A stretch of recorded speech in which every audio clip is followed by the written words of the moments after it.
मुलगा माळी समाजाचा आणि मुलगी महार दोघांचं एकमेकांच्यावर जडलं प्रेम पुढं घडलं भयंकर। कोवळ्या वयातील प्रेम हे केवळ आकर्षण नसते, त्यामुळे सत्सक विवेक बुद्धी काम करत नाही। केवळ एकमेकाच्या मिठीमध्ये जीव रमतो, पण हे सगळे क्षण भंगूर असते।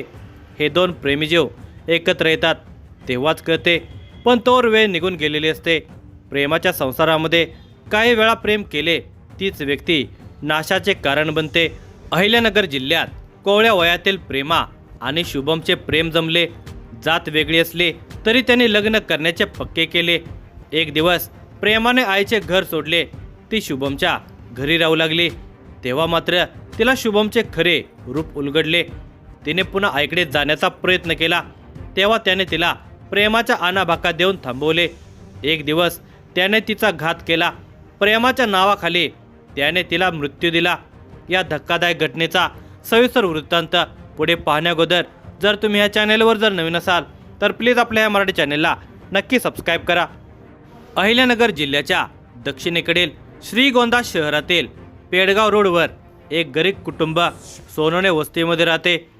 कुटुंब प्रमुख अश्विनी ज्ञानदेव ससाने, वय वर्ष 33, या तेथील एका हॉटेलमध्ये मोलमजुरीचे काम करतात। सुमारे 2 वर्षांपासून त्या त्यांच्या 2 मुली, एक मुलगा आणि बहीण विद्या भास्कर जाधव हिच्यासोबत त्या ठिकाणी राहतात।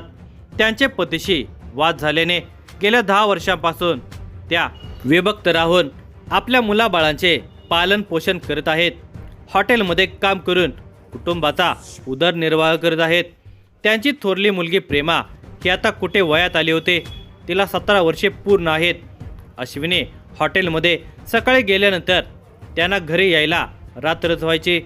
त्यांच्या 2 मुली आणि मुलगा त्यावेळी घरीच असायचे। त्या पतीपासून विभक्त राहत असल्याने त्यांच्या मुलाबाळावर फारसा वचक राहिलेला नव्हता।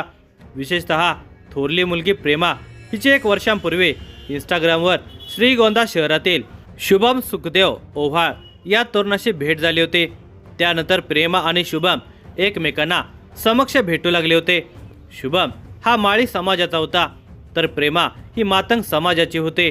त्या दोघांच्यामध्ये तारुण्यसुलभ भावना निर्माण झाल्याने ते दोघे एकमेकांच्याकडे आकर्षिले गेले होते। कोणताही सारासार विचार करण्याची क्षमता त्यांच्यामध्ये नव्हती। आता ते दोघे एकमेकांच्या घरी येऊ लागले होते। शुभम ओव्हाळ आता उघड प्रेमाच्या सोनवणे या वस्तीमधील घरी येऊ लागला, तिला सोबत घेऊन जायचा। त्यावेळी प्रेमाने आईला सांगितले की हा शुभम ओव्हाळ आहे, आमचे दोघांचे एकमेकांच्यावर प्रेम आहे। तो माळी समाजाचा असल्याचेही तिने आईला सांगितलेले होते।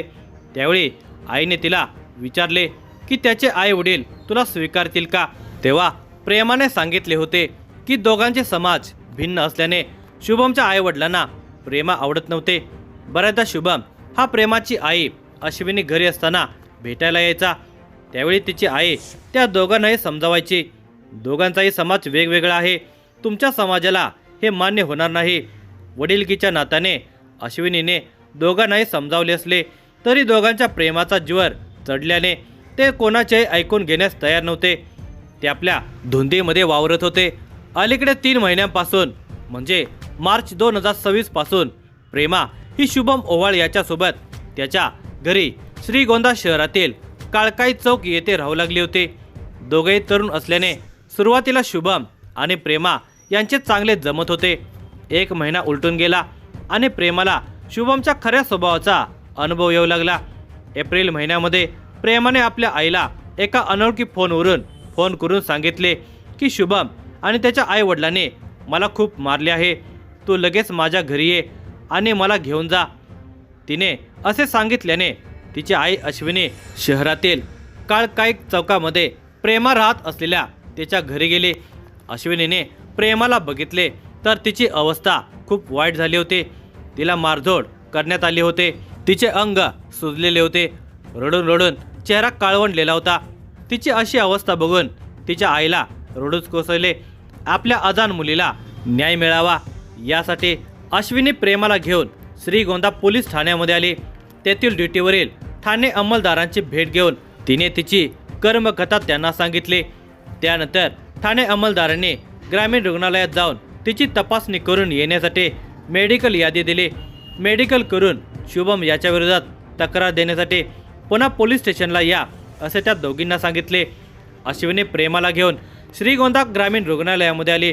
त्यावेळी शुभम ओव्हाळ चौकशी करत ग्रामीण रुग्णालयामध्ये आला। कदाचित त्याला पुढे येणाऱ्या अडचणींविषयी कोणीतरी सांगितले असावे, त्यामुळेच तो तातडीने ग्रामीण रुग्णालयामध्ये आला। त्या दोघींची माफी मागत प्रेमाला जबरदस्तीने तो आपल्या सोबत घेऊन गेला। त्यानंतरही प्रेमा आणि शुभममध्ये वाद होऊ लागले। तिला तो मारहाणही करू लागल्यामुळे अश्विनीला टेन्शन आले। कधी काय फोन येईल, निरोप येईल याचा धसका तिने घेतला होता। बुधवार दिनांक 17 जून 2026 रोजी सकाळी 8 वाजण्याच्या सुमारास अश्विनी घरी असताना श्रीगोंदा पोलीस स्टेशनचे पोलीस निरीक्षक तिच्या घरी आले होते। त्यांनी सांगितले की तुमच्या मुलीचा खून झाला आहे। पोलिसांचे हे शब्द ऐकून अश्विनीच्या पायातील त्राणच गेले। ती खालीच बसली। पोलिसांनी तिला पोलीस स्टेशनला येण्यास सांगितले। त्याप्रमाणे अश्विनी आपली बहीण विद्या भास्कर जाधव हिला घेऊन पोलीस स्टेशनला गेली। सोमवार दिनांक 15 जून 2026 रोजीची ही घटना। शुभम हा प्रेमाला घेऊन श्रीगोंदा शहरातील काळकाई चौकामध्ये राहू लागला होता, पण त्यांच्यातील वाद काही मिटत नव्हता। दररोज त्या दोघांच्या मध्ये भांडणच होतच होते। यात शुभमला प्रेमाच्या चारित्र्याचा संशय येऊ लागला। त्या दोघांनी एकमेकांच्यावर प्रेम करून एकत्र राहण्याचा निर्णय घेतला असला तरी काही दिवसांपासून शुभमला प्रेमाच्या चारित्र्यावर शंका निर्माण झाली। कदाचित तिच्या मोबाईलमधील काही गोष्टी त्याला खटकल्या असाव्यात। त्याने याविषयी तिला जाब विचारला आणि त्यातून वादावादी सुरू झाली। नंतर ही वादावादी हातघाईवर आली आणि शुभमने रागाच्या भरात प्रेमाला लोखंडी रॉडने मारहाण करायला सुरुवात केली। एवढ्यावरच न थांबता त्याने घरातीलच एक फरशी उचलून प्रेमाच्या डोक्यामध्ये घातली आणि ती निश्चित होऊन पडली। त्याने तिला उठवण्याचा प्रयत्न केला, मात्र ती मरण पावल्याचे लक्षात आल्यावर शुभमची पाच्यावरून धारण बसली। काय करावे हे त्याला सुचेनासे झाले। त्याने प्रेमाचा मृतदेह घरातच ठेवून घराला कुलूप लावले आणि तो अहिल्यानगर तालुक्यातील अरणगाव येथे आला। तेथे त्याचे आईवडील राहत होते। घरी गेल्यावर वडील सुखदेव यांना सारी हकीकत सांगितले। त्या दिवशी दोघे बाप लेक तडक श्रीगोंदा येथील काळकाई चौकातील त्यांच्या घरामध्ये आले। आता या मृतदेहाची विल्हेवाट कशी लावायची याचा विचार केला। हा मृतदेह कुठेतरी दूर नेऊन जाळून टाकायचा असे त्यांनी ठरवले। त्यासाठी शुभम स्कूटी घेऊन पेट्रोल पंपावर गेला। पंपावरून त्याने पेट्रोल आणले। रात्री उशिरा घरातील एका गादीमध्ये मृतदेह दुमडून त्या दोघांनी प्रेमाचा मृतदेह गुंडाळला। कोणाला काही शंका येऊ नये म्हणून गादीच्या आजूबाजूला कापड लावले। दरम्यान प्रेमाचा खून केल्यानंतर शुभमने त्याच्या जवळच्या एका मित्राला त्याच्या हातून प्रेमाचा खून झाला असून मृतदेह जाळून टाकून त्याची विल्हेवाट लावणार असल्याचे सांगितले। ठरल्याप्रमाणे मंगळवार दिनांक 16 जून 2026च्या मध्यरात्रीनंतर बुधवार दिनांक 17 जून 2026च्या पहाटे सुखदेव ओव्हाळ, शुभम ओव्हाळ याने प्रेमाचा मृतदेह स्कूटीच्या मध्ये ठेवला। स्कूटी चालवायला शुभम बसला, त्याच्या मागे वडील बसले। श्रीगोंदा शहरापासून सुमारे 3.5 किलोमीटर अंतरावरील श्रीगोंदा कोळगाव या रस्त्यावरील वडळीच्या जंगलामध्ये ते आले। जवळपासची लाकडे गोळा करून ती प्रेमाच्या मृतदेहावर टाकली। त्यावर पेट्रोल ओतून त्या नराधमाने तिला पेटवून दिले। आपला कार्यभाग आटोपल्यानंतर बऱ्याच उशिराने ते दोघेजण घरी आले। त्यांना वाटले पुरावा नष्ट केल्याने आपण यातून सुटलो, आता काळजी करायचे कारण नाही। मात्र किती जवळचा मित्र असला तरी त्याच्या या जागरूक मित्राने जबाबदारी पार पाडली। अहिल्यानगरमधील त्या मित्राने शहरातील कोतवाली पोलीस ठाण्यामध्ये येऊन शुभम ओव्हाळने केलेल्या कारनाम्याची माहिती दिली। पोलीस उपनिरीक्षक प्रवीण पाटील यांनी या घटनेची माहिती तात्काळ श्रीगोंदा येथे नव्यानेच रुजू झालेले पोलीस निरीक्षक संजय ठेंगे यांना दिली। त्यांनी त्वरित दखल घेत आपले सहकारी सहाय्यक पोलीस निरीक्षक गणेश अहिरे, उपनिरीक्षक सचिन लिमकर यांना घटनेची खात्री करून आरोपीला ताब्यात घेण्याच्या सूचना दिल्या। तसेच आपले वरिष्ठ DYSP शिरीष दमने, दिलीप टिपरसे यांना घटनेची माहिती दिली।